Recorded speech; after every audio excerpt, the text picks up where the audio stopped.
Ala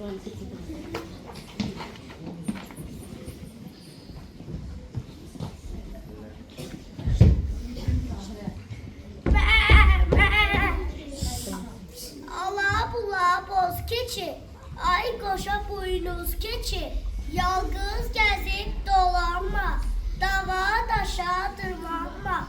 Bir kurt çıksa karşına, sen ne edersen ona. Çoban açınca gözü, kalar iki boynuzun.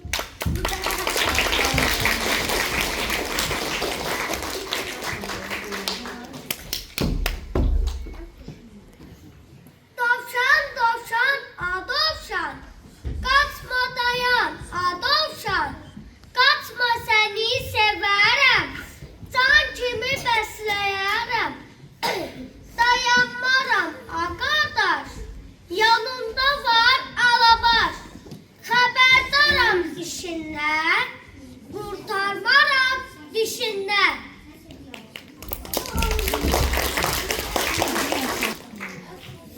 Kukkuluku, kukkuluku, ay pipi kalkırız, gözleri mercan koruz.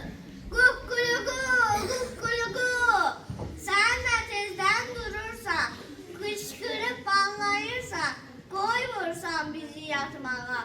Ay canım esten koruz. Kukkuluku, kukkuluku.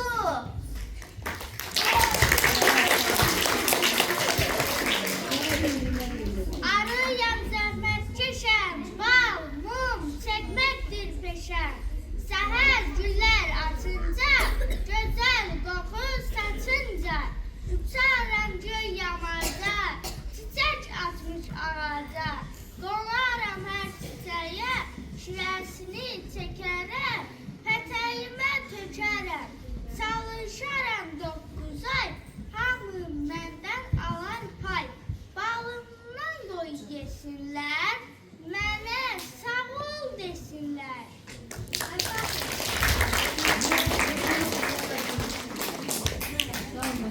Səhər durunca, əlimdə fırça, sildim dişimi, bildim işimi. İnanmırsan bak,